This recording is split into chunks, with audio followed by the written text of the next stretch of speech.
Bonjour chers amis, nous sommes heureux de nous retrouver encore une fois pour l'étude du livre aux Hébreux. On sait que ce n'est pas un livre qui est particulièrement prisé par beaucoup de chrétiens parce qu'on est dans un système lévitique, bien souvent qui semble être un peu difficile à saisir, mais on a encore le privilège de pouvoir l'étudier puis d'y découvrir toutes les merveilles qu'il y a dans ce livre. Alors que nous allons ouvrir la parole de Dieu, j'aimerais demander à Yannick s'il veut bien nous introduire dans la prière. Bien sûr. Alors, inclinons la tête. Notre Dieu, notre Père, nous te remercions pour la vie aujourd'hui et toutes les bonnes opportunités que tu mets dans notre vie pour étudier ta parole. Et cet après-midi, nous voulons étudier le livre aux Hébreux, qui est très riche. On te demande, Père, que tu nous guides par ton Saint-Esprit afin que nous puissions vraiment saisir les choses que nous voulons discuter cet après-midi. Sois avec nous, guide-nous, sois avec nos auditeurs aussi et bénis-les.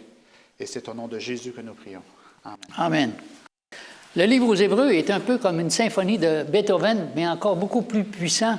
Ça nous élève sur des hauteurs absolument incroyables. Nous redescendons dans la vallée. Ensuite, on est ramassé par une vague puissante qui nous fait monter. On revient. C'est un livre extraordinaire. Alors, quand on commence même déjà au départ avec le livre d'Hébreux, on rentre dans le vif du sujet et on voit que l'apôtre Paul ne perd pas son temps avec les mots, mais qui nous transportent. Alors, j'avais un premier texte à lire, on dit c'est un verset à mémoriser, et je dois vous avouer que je ne me rappelle jamais de ces versets-là, malgré toutes ces années, je dois m'en excuser. Et ça dit ceci dans Hébreux chapitre 8, verset 6, « Mais maintenant, il a accédé à un service d'autant plus remarquable qu'il est le médiateur d'une alliance supérieure, fondée sur des promesses supérieures. » Alors, on a deux mots supérieurs ici. Supérieur et supérieur. Qu'est-ce qui est supérieur à supérieur? Alors, c'est ce que nous allons avoir l'occasion un peu de discuter. Alors, Yannick, on parlait d'une nouvelle alliance et le titre qu'on avait aujourd'hui, c'est « Jésus, le médiateur de la nouvelle alliance ». On connaît peut-être plus la nouvelle alliance que l'ancienne alliance. Alors, pourrais-tu nous dire pourquoi est-ce qu'on avait besoin d'une nouvelle alliance? C'était quoi l'ancienne alliance? Puis pourquoi est-ce qu'on a besoin d'une nouvelle alliance, si l'ancienne alliance était bonne? Alors oui, on parlait de l'ancienne alliance. Alors la nouvelle alliance, c'est beaucoup plus simple. Mais l'ancienne alliance, c'est quoi l'ancienne alliance? C'est aussi appelé la loi de Moïse ou la loi cérémonielle. Et il y a des gens qui pensent que les 10 commandements sont abolis à cause de ça. Mais j'aimerais expliquer comment ça fonctionne. Il y a 4 lois qui ont été données au Sinaï. Et allons voir, nous savons qu'à Exode 20, c'est là que Dieu a donné les tables de pierre, et c'est dans, je vais vous dire ça, dans Exode 31, verset 18.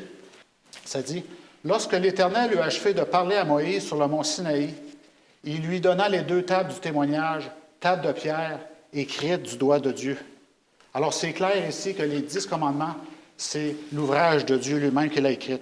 Maintenant, allons voir dans Exode 24, verset 4. On va commencer au verset 3, parce que j'aimerais expliquer qu'il y a 4 lois qui ont été données. Là. Mais ça dit au verset 3, « Moïse vint rapporter au peuple toutes les paroles de l'Éternel et toutes les lois. » Alors, on voit ici qu'il y a plusieurs lois. Le peuple entier répondit d'une même voix, « Nous ferons tout ce que l'Éternel a dit. » Moïse écrivit toutes les paroles de l'Éternel, puis il se leva de bon matin. Il bâtit un autel au pied de la montagne et dressa 12 pierres pour les 12 tribus d'Israël. Alors Moïse écrivit toutes les paroles de l'Éternel. Alors on voit que c'est la loi de Moïse. Une partie de la loi, c'est Moïse qui l'a écrit. Et on parle des sacrifices d'animaux ici. Alors tout ça, c'est très riche. Alors allons voir dans Hébreux 7, versets 11 à 19. Donc ça dit ceci. « Si donc la perfection avait été possible par le sacerdoce lévitique, car c'est sur ce sacerdoce que repose la loi donnée au peuple. Était-il encore nécessaire qu'il paraisse un autre sacrificateur selon l'ordre de Melchisédek et non selon l'ordre d'Aaron? Car le sacerdoce étant changé, il y a aussi nécessairement un changement de loi.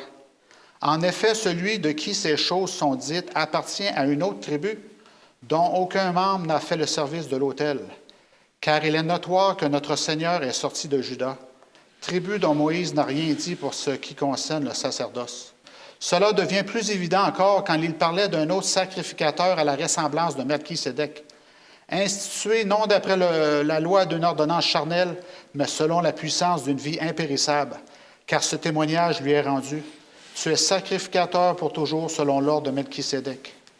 Il y a ici abolition d'une ordonnance antérieure à cause de son impuissance et de son inutilité, car la loi n'a rien amené à la perfection, et introduction d'une meilleure espérance par laquelle nous nous approchons de Dieu. Donc, ça commence au verset 11.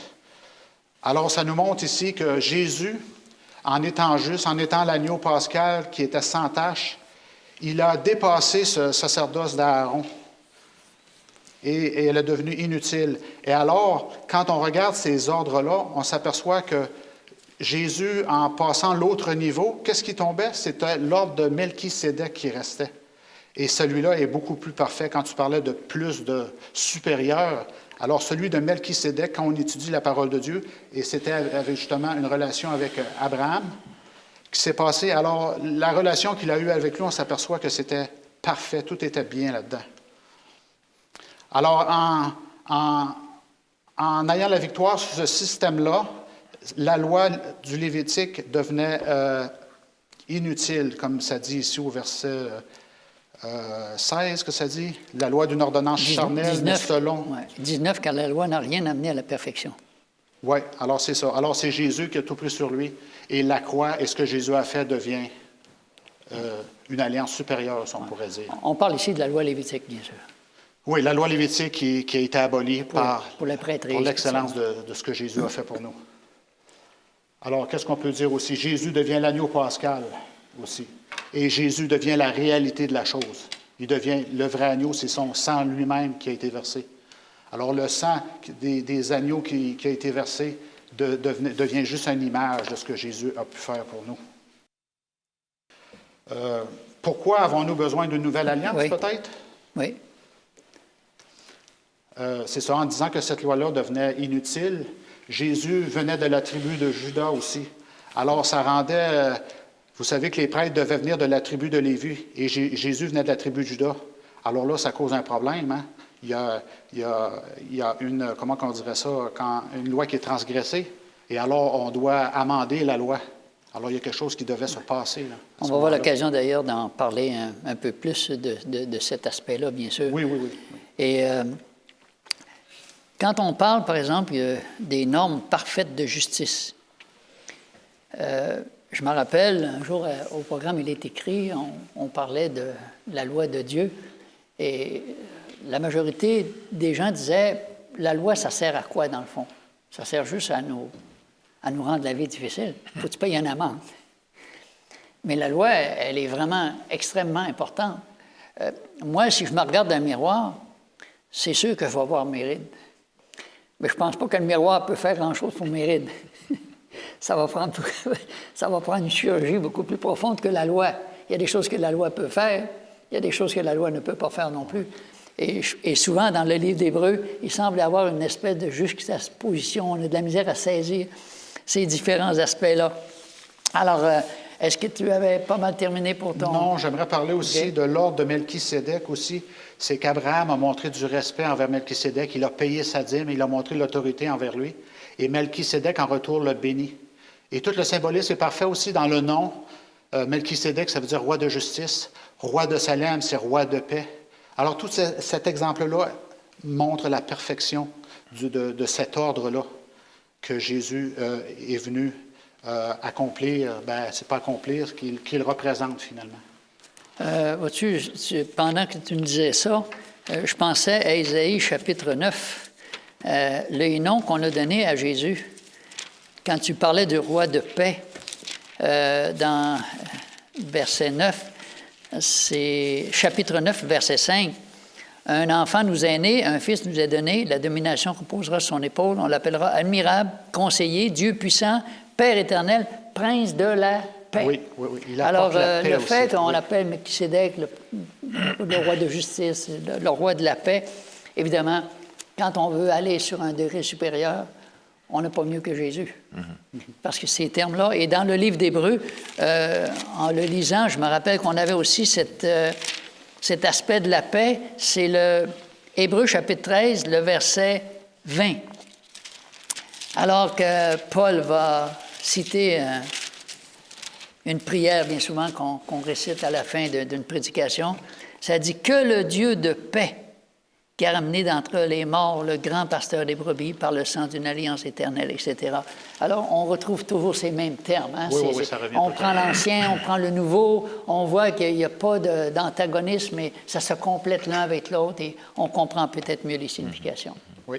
Et j'ai une dernière phrase que je pourrais dire, c'est que Jésus est devenu le grand prêtre permanent, ce qui n'a pas besoin de sacrifice pour expier ses péchés, parce qu'il était sans tache. Les autres prêtres, ils mouraient. C'est une meilleure alliance. Les autres prêtres, ils étaient appelés à mourir, mais Jésus est éternel. Oui. Alors, je me tourne vers le pasteur. On parlait d'une alliance nouvelle, la nécessité d'une nouvelle alliance, une nouvelle et renouvelée. Nouvelle et renouvelée. C'est un peu ambigu. Elle est nouvelle ou elle n'est pas nouvelle? nouvelle? Ou elle n'est pas nouvelle. Ça dit, quelle est la différence entre prêtre et médiateur, s'il y en a une? Et c'est quoi leur fonction? Parce qu'on parle de prêtre, bien souvent, puis on dit, le prêtre, c'est celui-là qui œuvre au bénéfice des autres, qui est supposé de faire quelque chose pour aider les autres. Alors, est-ce que les termes hébreux n'apportent pas une certaine clarification sur le terme « Nouvelle Alliance » parce que j'ai lu qu'en hébreu, il y a beaucoup d'aspects qui nous échappent quand c'est traduit dans d'autres langues et il y a une espèce de confusion un peu difficile à saisir. Alors, Hébreux 8, 10 à 12 et Jérémie 31-34 utilisent exactement les mêmes paroles. Alors, en quoi l'Ancienne Alliance était-elle défectueuse? Et pourquoi les promesses de l'Ancienne Alliance ne se sont jamais réalisées? Alors, si c'est pas bon, est-ce qu'il faut abaisser les standards? On a cette notion de nouvelle alliance qui a souvent porté à confusion parce que si on a une nouvelle, on n'a plus besoin de garder la vieille et on la jette à la poubelle. Ouais. Et c'est dans un sens que l'apôtre Paul est en train de dire.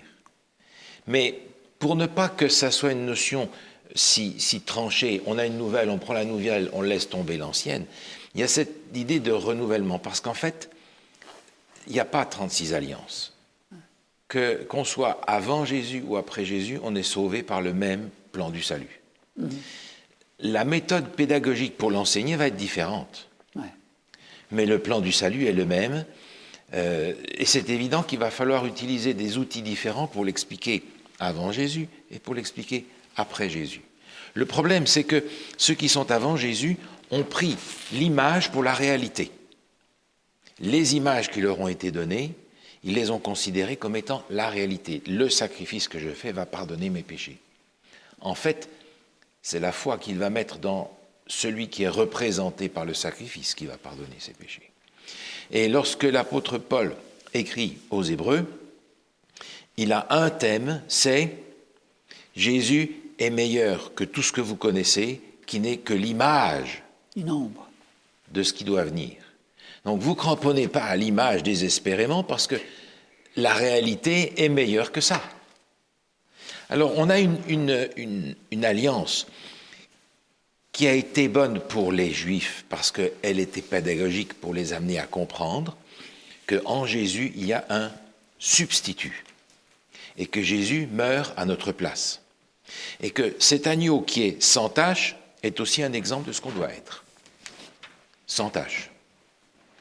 Alors, cette ancienne alliance qui va passer à la poubelle, dans un sens, elle n'était pas si mauvaise que ça, parce qu'elle était en réalité l'outil dont les Juifs avaient besoin pour comprendre quelque chose qu'ils devaient voir en avant d'eux et qu'ils avaient du mal à concevoir. Sinon, on pourrait même accuser Dieu de faire des choses qui ne sont pas bonnes. Ben oui, exactement. Ça irait loin. C'est un petit peu ennuyeux. Ben oui.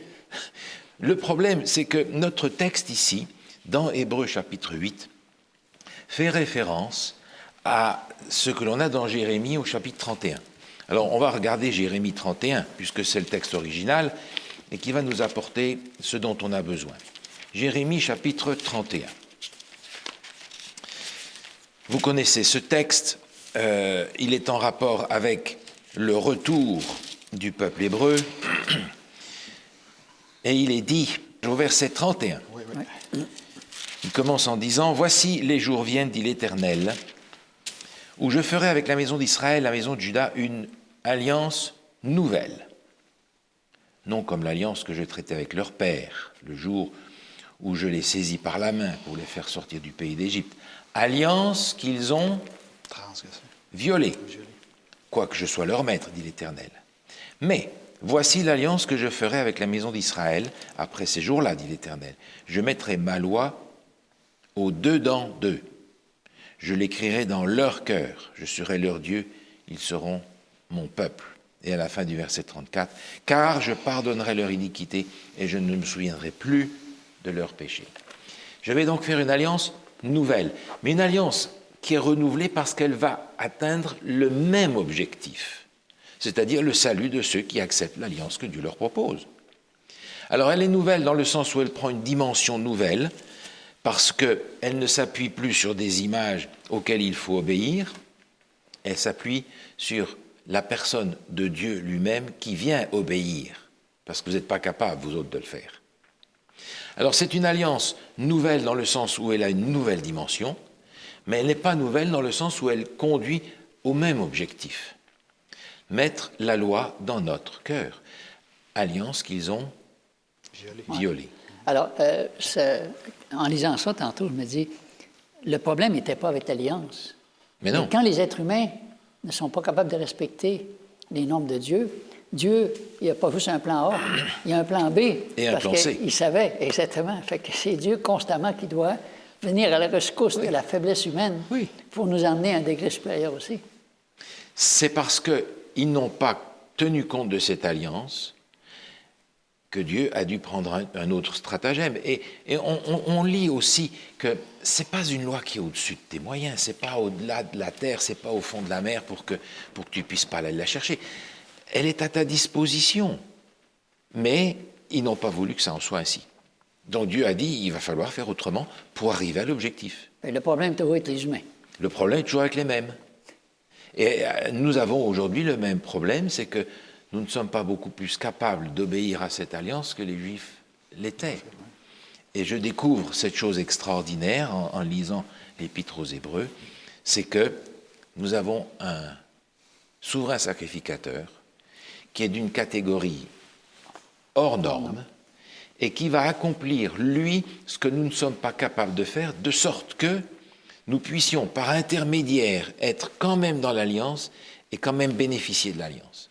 On a ce texte dans l'Épître aux Hébreux, au chapitre 7, et au verset 26, qui nous dit « Il convenait en effet d'avoir un souverain sacrificateur comme lui, saint, innocent, sans tache, séparé des pécheurs, plus élevé que les cieux, et qui n'a pas besoin, comme les sacrificateurs, d'offrir chaque jour des sacrifices d'abord pour son propre péché. » On avait donc besoin de quelqu'un qui soit d'une catégorie autre. Vos sacrificateurs sont bien gentils, mais ils ne peuvent pas faire le travail. Alors j'aimerais prendre ce texte qui se trouve dans le livre du prophète Ésaïe. Ésaïe chapitre 51. Ésaïe 51, on est dans un contexte de la fin, un contexte où le prophète prend des dimensions qui concernent la fin des temps, et il est dit au verset 7, par exemple, Ésaïe 51, verset 7, « Écoutez-moi, vous qui connaissez la justice, peuple qui a ma loi dans ton cœur. Ne craignez pas l'opprobre des hommes, ne tremblez pas devant leurs outrages. Car la teigne les dévorera comme un vêtement et la gerce les rongera comme la laine, mais ma justice demeurera éternellement et mon salut s'étendra d'âge en âge. » On a dans le contexte de ce chapitre 51 des dimensions qui nous catapultent vers la fin des temps. Il est question ici du serviteur de l'Éternel, et le serviteur de l'Éternel, ce n'est pas notre propos ici, mais c'est Jésus qui va venir. Au verset 4, dans le chapitre 51, il est dit « Mon peuple, sois attentif, ma nation soit prête, prête l'oreille, car la loi sortira de moi. Et j'établirai ma loi pour être la lumière des nations. Ma justice est proche, mon salut va paraître. » La loi, par conséquent, est nécessaire pour obtenir le salut. Parce que la loi n'est pas quelque chose à faire, la loi est quelque chose à être. Parce que la loi est l'expression du caractère de Dieu. Et Jésus est venu me donner deux choses. D'une part, il va mourir à ma place parce qu'il va prendre la condamnation qui est la mienne.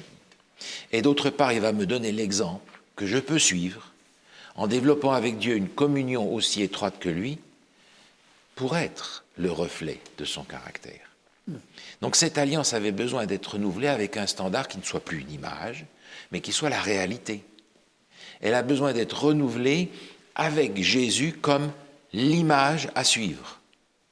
Et je suis émerveillé en pensant que, finalement, dans toute cette histoire d'Hébreux, l'apôtre Paul essaye de nous faire comprendre que, n'étant pas capable de remplir la tâche qui est la nôtre dans cette alliance, parce qu'on a encore failli, Dieu va venir, en Jésus-Christ, remplir les conditions pour que cette alliance soit valable, et en Jésus-Christ nous donner le bénéfice de quelque chose que nous ne méritons pas. Et je me dis, mais ça, si ce n'est pas supérieur que ce que le judaïsme avait, c'est quoi? C'est infiniment supérieur. C'est Dieu lui-même qui vient et qui me dit, cette alliance, je vais la remplir et me porter garant pour toi. Je n'ai pas de problème à accepter un sauveur comme ça, finalement, quand je comprends l'étendue du ministère de ce souverain sacrificateur qui est Jésus, mon sauveur. Quand on dit aux gens, connais-tu Jésus? Sais-tu qui est Jésus? Oui, j'ai vu un film à son Qu'est-ce qu'a fait Jésus? Et ça me fait penser, un jour, j'étais avec quelqu'un qui était d'une dénomination où il ne croyait pas en Jésus. J'avais justement pris un texte d'Hébreux, chapitre 1, le verset 6. Ça dit, et lorsqu'il introduit de nouveau dans le monde le premier-né, parce qu'ils aiment beaucoup ce terme, premier-né, il dit que tous les anges de Dieu l'adorent. Alors il dit, voyez-tu, Dieu a fait pécher tous les anges. C'est terrible. Alors, parfois, il y a des gens qui lisent la parole de Dieu, mais il y a comme une espèce de voile d'aveuglement. Même si on lit, on ne semble pas comprendre le ministère de Jésus. Qu'est-ce que Jésus a fait? Qu'est-ce que Jésus était? Pour rendre ça tellement beau, finalement, qu'on tombe en amour avec ce Dieu-là qui a fait tant de choses pour nous, qui est venu au secours de la faiblesse humaine et qui a rempli toutes les conditions pour qu'on puisse avoir accès au salut. Oui. C'est quelque chose d'extraordinaire. J'avais juste une petite notation. Ah oui, tu m'avais demandé prêtre et médiateur. Oui. Alors, on a vu tout à l'heure que cette alliance a été violée. Le prêtre, c'est celui qui va être l'intermédiaire entre Dieu et l'homme et Dieu, et lui apporter les bénéfices que Dieu veut apporter. Maintenant, on passe à une image différente, parce qu'il ne s'agit pas simplement d'un prêtre qui va intercéder auprès de l'un et auprès de l'autre. Il s'agit maintenant d'un réconciliateur, parce qu'il y a violation de l'alliance. Donc il va falloir quelqu'un qui aille plus loin que ça. Pas seulement celui qui partage les bénéfices, il va falloir qu'il y ait un réconciliateur entre Dieu et les hommes, parce qu'il y a eu violation de la loi, violation de l'alliance. Donc le ministère de Jésus en tant que sacrificateur est beaucoup plus large que le ministère des sacrificateurs dans le temple hébraïque. Est-ce que ça va avec le mot intercesseur? Alors l'intercession que Jésus accomplit maintenant dans le ciel, c'est des choses que les prêtres faisaient, mais en symbole. Ouais. Jésus, lui, ne le fait pas en symbole. C'est le texte que nous avons dans Hébreux au chapitre 9, à partir du verset 11, où il dit « Mais Christ est venu comme souverain sacrificateur des biens à venir. Il a traversé le tabernacle plus grand, plus parfait, qui n'est pas construit de main d'homme, c'est-à-dire qui n'est pas de cette création. Il est entré une fois pour toutes dans les lieux saints, non avec le sang des boucs et des veaux, mais avec son propre sang. » Oui. Donc on a ici une dimension tout à fait différente, parce que l'intercesseur ne vient pas dire « j'apporte le sang du sacrifice », il dit « je viens moi ». Et on a ces passages que vous connaissez bien, où il nous est dit, par une petite porte ouverte sur le ciel, où l'on voit Jésus qui crie « mon sang, mon sang, mon sang ». Pas le sang des agneaux, des boucs et des bestioles. Non, non, mon sang. Oui. Et en fonction de ça, le prêtre qui devient un médiateur, un réconciliateur, devient un intercesseur parce que c'est lui qui a payé pour que. Et c'est dans cette même ligne de pensée que l'on a dans le Nouveau Testament, Jean le présente comme Jésus l'a expliqué, où l'avocat que Jésus est pour nous est en même temps notre juge. Oui. Il a ce double rôle. Et c'est là que se trouve l'extraordinaire, le merveilleux du ministère de Jésus, où il nous met dans une situation où on ne peut pas être perdu à moins qu'on le mette franchement à la porte.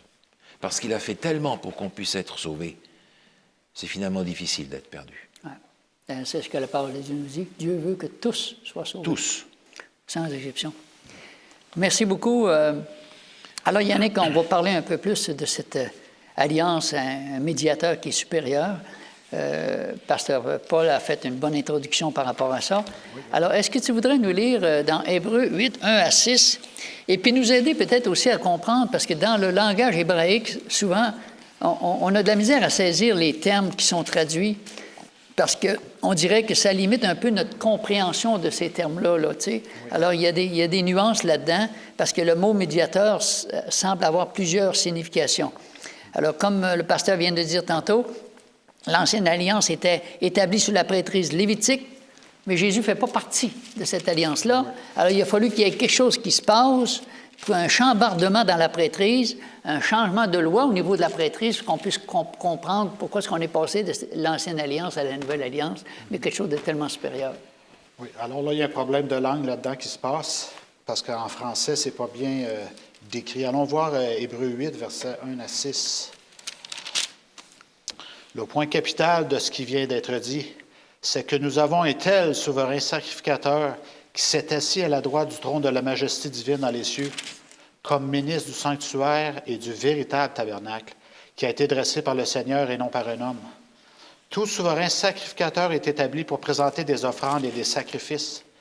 Il est donc nécessaire que celui-ci ait aussi quelque chose à présenter. S'il était sur la terre, il ne serait même pas sacrificateur, puisque là sont ceux qui présentent les offrandes selon la loi. Ils célèbrent un culte, image et ombre des choses célestes, comme Moïse en fut divinement averti lorsqu'il allait construire le tabernacle. « Aie soin, lui dit-il, de tout faire d'après le modèle qui t'a été montré sur la montagne. » Mais maintenant, il a obtenu un ministère d'autant supérieur qu'il est le médiateur d'une alliance plus excellente qui a été établie sur de meilleures promesses. Et dans le grec et dans l'hébreu, il y a une définition qui est le mot « garant ».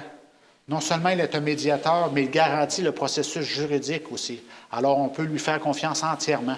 Parce que non seulement il va nous défendre, mais il va s'assurer que tout fonctionne. Alors, on peut se jeter dans ses bras, il va s'occuper de nous changer, de nous transformer, nous donner sa grâce. Alors, c'est un peu ça que ça dit. C'est le mot « garant », qu'en français, il n'est pas bien défini, si vous voulez. Et une autre chose aussi là-dedans qu'on voit, c'est que Dieu le Père a accepté Jésus à sa droite. Donc, je peux avoir foi en Dieu parce qu'il l'a accepté. Alors, même si je ne connais pas toutes les choses, Dieu a accepté son Fils à sa droite.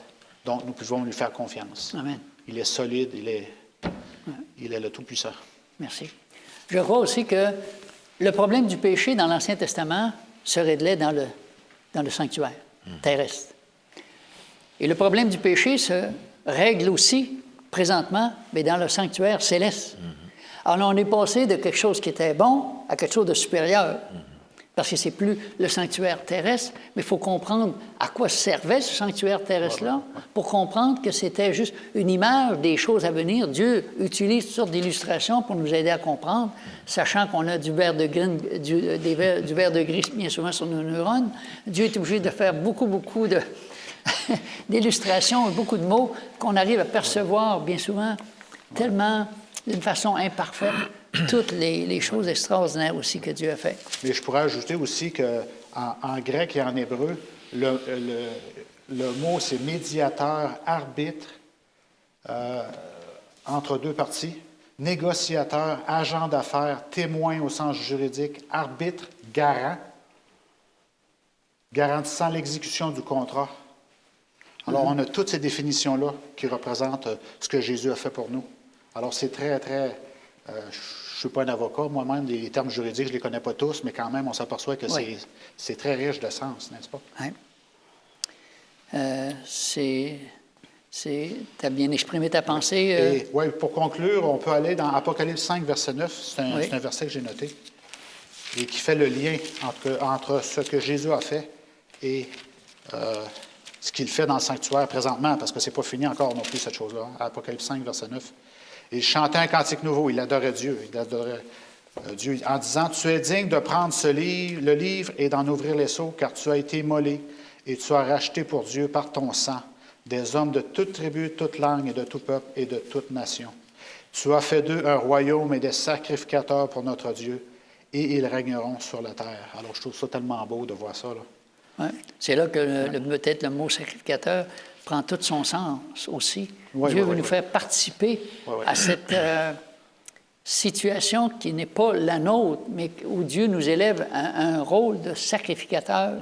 C'est assez particulier. Ça fait de nous une race royale, une nation sainte, un peuple acquis, et qui, avec des termes, évidemment, mais souvent qui m'ébahissent et qui disent, « Seigneur, je ne comprends pas tout, mais aide-moi à en saisir assez pour pouvoir t'aimer et faire ta volonté. » On peut aller voir sur aussi Hébreux 7, verset 14. « Car il est notoire que notre Seigneur est sorti de Juda, tribu dont Moïse n'a rien dit pour ce qui concerne le sacerdoce. » Alors Jésus, il était différent des prêtres qui étaient là parce qu'il ne venait pas de la tribu de Lévi, il venait de Juda. Alors, il était très différent et il a vaincu. Hein? C'est un autre terme, une autre facette qu'on pourrait dire de ce que nous étudions. Hein? Puis, on peut dire aussi que le prêtre humain, dans le fond, il ne donnait pas sa vie, lui. C'était des animaux qui étaient sacrifiés. Mais quand Jésus vient, lui, il va donner sa vie. Il y a toute une différence entre donner ta vie. Ça me fait penser un jour, quelqu'un disait, oui, mais c'est des illustrations qu'on fait par rapport à la poule puis au cochon. La poule, il dit, c'est quoi tu fais pour l'humanité? Il dit, moi, au moins, je donne mes œufs. Oui, mais dis-moi, il dit, écoute, j'ai juste ma vie à donner, je ne peux pas faire ça. Je vais mourir. Alors, on ne réalise pas qu'est-ce que ça veut dire vraiment que ce prêtre-là a donné sa vie pour nous. C'était plus des sacrifices. Alors, encore une fois, on passe de quelque chose de bon, mais à quelque chose de supérieur. C'est la vraie illustration, c'est la vraie compréhension. C'est ça qui met comme un point final à toute cette théologie qui tourne autour de Jésus et de son ministère. Alors, Paul, on parle dans la journée de mercredi de cette nouvelle alliance qui avait des meilleures promesses. Alors, pourquoi est-ce que c'est, encore une fois, on dit c'est des meilleures promesses. Est-ce que c'est le terme exact qu'il faut comprendre ou si encore là, il y a des nuances dans les termes hébreux qui nous font penser qu'il y a une distinction, il y a une distanciation, il y a une différence. Alors, est-ce que les conditions de la vie éternelle aussi étaient différentes dans l'Ancien et le Nouveau Testament? On a parlé un peu, mais je pense qu'on peut y revenir pour une meilleure compréhension. On parlait tout à l'heure d'une nouvelle alliance ou d'une alliance renouvelée. Et on a vu que c'était en fait les deux, dans un sens.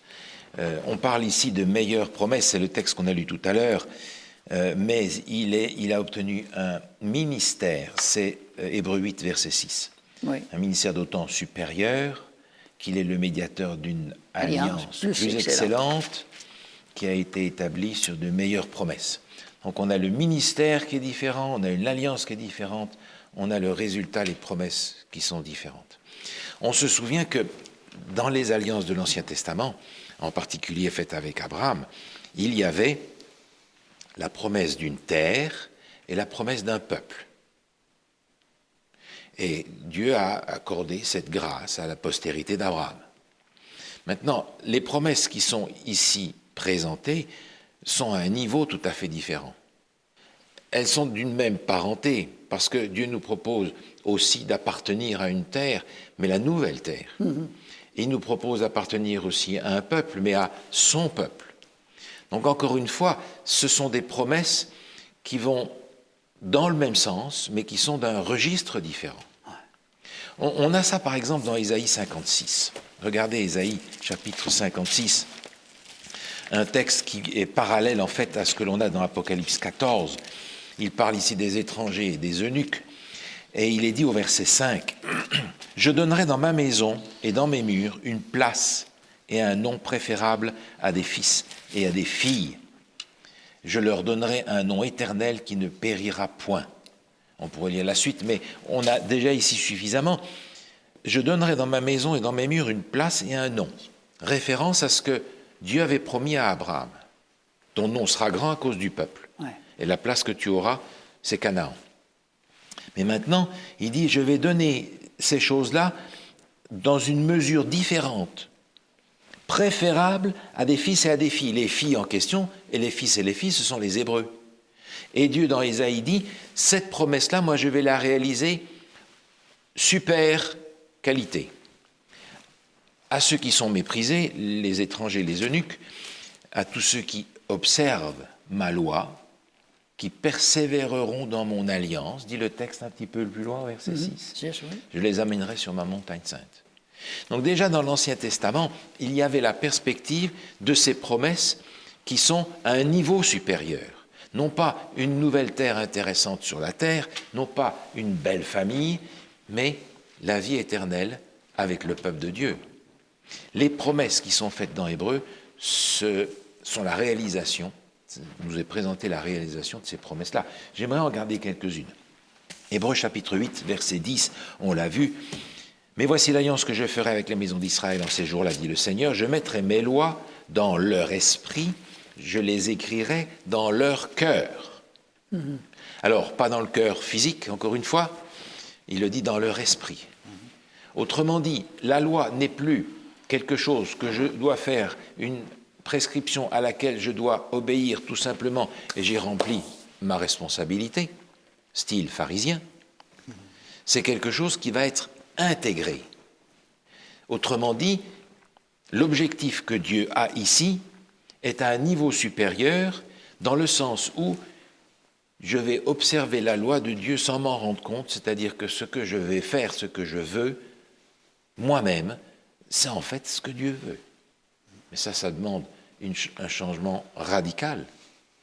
Un autre élément aussi là-dedans se trouve au chapitre 9, on en a vu, on en a parlé, au verset à partir du verset 11, où il est dit que Christ est venu comme souverain sacrificateur des biens à venir, il est venu dans un autre tabernacle, c'est-à-dire qui n'est pas cette création, il est entré pour une fois dans le lieu saint, tel que le texte le dit, dans les lieux saints, c'est-à-dire dans le ciel. Autrement dit, la promesse ici n'est pas simplement d'avoir un sacrificateur au niveau humain qui va remplir le rôle qu'avaient les sacrificateurs, c'est dans le ciel que ça se passe. Ouais. C'est une autre dimension. Ouais. Ensuite, le texte nous dit au chapitre 11, un peu plus loin, Hébreux 11, à la fin de cette longue liste de tous les héros de la foi, il nous est dit au verset 39, « Tous ceux-là, à la fois desquels il a été rendu témoignage, n'ont pas obtenu ce qui leur était promis, Dieu ayant en vue quelque chose de meilleur pour nous, afin qu'ils ne parviennent pas sans nous à la perfection. » Tous ces gens-là n'ont pas obtenu la réalisation à la promesse, parce que la promesse, P majuscule, elle vient à la fin quand Jésus revient, c'est-à-dire nous amener tous ensemble à la perfection. Cette promesse-là est sublimée d'une façon incroyable. Et le quatrième point que je voudrais mentionner, il est dans la deuxième épître de Pierre, au chapitre 1er. Au verset 4, il est question de la gloire, de la vertu de Jésus notre Sauveur, et il dit « Elle nous assure, de sa part, les plus grandes et les plus précieuses promesses, afin que par elles vous deveniez participants de la nature divine. » Cette fois-ci, la promesse n'est pas « Je serai votre Dieu, vous serez mon peuple ». Ça va beaucoup plus loin que ça. Vous allez participer maintenant à la nature divine. De la même manière que Jésus participe à la nature humaine pour le reste de l'éternité, nous sommes invités maintenant à participer à la nature divine, c'est-à-dire à avoir en nous le caractère de Dieu tout en restant ses créatures. Ça, c'est un niveau supérieur, ça. Et c'est ce niveau-là que l'apôtre Paul essaie de présenter aux Hébreux et présenter à nous, parce que si on compare les promesses anciennes avec les promesses nouvelles, il n'y a pas d'hésitation. Je prends, et je prends celui qui m'accorde la garantie de les avoir, mon Sauveur Jésus. Amen. Et je crois que s'il n'y a pas un changement de cœur, on peut avoir l'impression qu'on observe qu'est-ce que c'est que Dieu nous demande, qu'on fait sa volonté, tout en ne le faisant pas. Tantôt, tu as lu dans Ésaïe, chapitre 56, tu disais que, verset 6, et même tous les étrangers qui vont s'attacher à Dieu pour le servir, pour aimer le nom de l'Éternel, pour être ses serviteurs, tous ceux qui garderont le sabbat pour ne point le profaner. Quand Jésus vient, le peuple qui gardait le sabbat ne connaissait pas l'auteur de la loi. C'est inimaginable. Et si le cœur n'est pas changé ou transformé, tu auras beau avoir celui qui a fait toutes ces belles promesses et absolument rien voir. Tu vois, il est question d'aimer la loi. Ouais. Et si on aime la loi comme on aime la personne de Jésus, par exemple, qui en est l'expression, il va se passer quelque chose de divinement mystérieux par lequel je vais vouloir ce qu'il veut. Je vais être ce qu'il est. Mais ça, ce n'est pas quelque chose dans lequel Dieu va me forcer. Non. Il va falloir que j'accepte qu'il fasse ça. Parce que c'est un travail, c'est une métamorphose inimaginable. Et c'est là que les promesses prennent tout leur sens. Absolument. Sinon, une promesse sans obéissance, ça... C'est là que ces promesses se réalisent. Oui. Amen. Amen. Alors, on était rendu à jeudi, Yannick, on parlait de cette... on l'a lu à plusieurs reprises, Hébreux, chapitre 8, le verset 10. On a parlé de Dieu écrit la loi sur notre cœur. Est-ce que Dieu doit écrire cette loi-là sur un burin? Comment la loi peut-il être dans notre cœur? Et j'avais un autre passage biblique dans Jérémie 36, 14 à 28, alors que quelqu'un est venu pour présenter au roi la volonté de Dieu, et c'était sous l'inspiration du Saint-Esprit que Jérémie a dit à Baruch d'écrire tout cela, mais quand ils l'ont présenté au roi, il avait comme l'impression qu'il serait très mal reçu. Évidemment, le roi, quand il a lu ça, il a pris ça, puis il a jeté ça au bout de son bras, puis il a dit, dans le feu. La Bible, viens pas me parler de la Bible, je veux rien savoir. Je pense qu'aujourd'hui, c'est un peu comme ça aussi, d'aller parler directement de la Bible. Tu dis, écoute, bien, veux-tu voir ce qu'il va faire avec ta Bible? Là? Alors, quand le cœur n'est pas changé, il n'y a rien qui se passe. Alors, pourrais-tu nous dire un petit peu, Yannick, ce problème de cœur-là? La véritable obéissance, elle doit provenir de quoi? On y a fait allusion. Mais nous, là, en tant que croyants, comment est-ce qu'on peut savoir vraiment qu'on aime Dieu puis qu'on aime les enfants de Dieu? Sur quel texte biblique on peut se baser si tu demandes à quelqu'un, comment tu peux savoir que toi, vraiment, tu aimes Dieu et que tu aimes ton prochain? Bien, il y a quelque chose dans l'Ancien Testament, et c'est le schéma. Aime Dieu, aime ton prochain. Et on la voit dans le Nouveau Testament aussi. Oui. Alors, c'est Jésus qui peut nous transformer par le Saint-Esprit et on peut finalement aimer profondément. Il y a seulement Jésus qui peut faire ça. Ouais. Au travers de Jésus. Et Jésus peut nous transformer de notre cœur de pierre à un cœur de chair aussi. Parce que quand tu parlais de Joachim, il voulait faire la bonne chose devant le monde, mais dans son cœur, il ne voulait pas changer. Alors, il avait ce cœur de pierre. Il ne voulait pas se faire transformer du tout. Non. Juste les apparences. Je pense à ce texte qu'on a dans le Nouveau Testament. C'est Jean qui l'écrit. Oui, Jean. Car l'amour de Dieu consiste à garder ses commandements, et ses commandements ne sont pas pénibles. Ouais. Ils ne sont pas pénibles parce qu'ils sont devenus partie intégrante de moi-même. Comment est-ce que je sais si j'aime Dieu? Ben, quand j'ai pour Dieu l'amour dans cette dimension d'observer ce qu'il me demande de faire, d'obéir, non pas parce que il va falloir que j'obéisse parce que sinon je risque d'aller dans le feu de l'enfer. Hein? Ouais. Non, j'obéis parce que je l'aime. Et encore, l'image la plus évidente, c'est celle qu'on a dans nos familles. Quand un jeune homme tombe amoureux d'une jeune fille, il irait lui décrocher la lune. Oh. Et si je suis attaché à Dieu de cette façon-là, ce que Dieu va me demander de faire, mais c'est finalement pas grand-chose parce que je réalise que ce que Dieu me demande de faire, c'est pas pour lui, c'est pour moi. Amen. Dans le fond, la loi, c'est l'amour en action. L'amour en action. Oui. Ça C'est vaut, l'amour ça en vaut, action. c'est dynamique. C'est dynamique. C'est quelque oui, chose. oui, oui. C'est pas quelque chose de dire j'aime Dieu, mais il y a rien qui se passe. Je t'aime beaucoup, chérie, mais j'ai pas le temps de te parler, puis j'ai pas le temps de passer du temps avec Non, toi. c'est ça. On va dire, je te crois pas. Alors, on va terminer, je crois. J'avais quelque chose, peut-être une réflexion à faire, qui disait ceci. Quand Dieu dit, je mettrai mes lois dans leur cœur, je les écrirai dans leur esprit. Et c'est justement ce que vous venez de dire, pasteur. Ça dit ça va changer la façon de faire. Ça va changer ta vie. Et non seulement ça va changer ta vie, mais ça va avoir un impact sur la vie des autres aussi.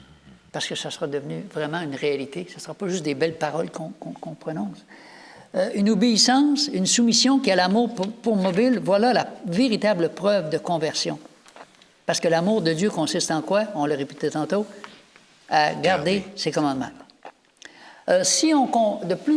Plus qu'on va s'approcher de Jésus, évidemment, plus on va se rendre compte qu'on est plein de lacunes, qu'on est déficient. On a même des fois l'impression de dire, Seigneur, je ne pensais pas que j'étais aussi mauvais que ça. Je ne pensais pas que j'étais capable de dire ou de faire des choses comme ça. C'est ça. Alors, on voit nos propres imperfections, et ça, c'est une preuve que le charme de l'ennemi est en train de se rompre et que Dieu nous amène à quelque chose de différent, de passer de l'obscurité à cette lumière où Dieu dit, voilà comment je voudrais que tu deviennes par la grâce de Dieu. Et ça, c'est un long processus que Dieu doit faire dans notre vie, au travers des difficultés, au travers des épreuves, etc.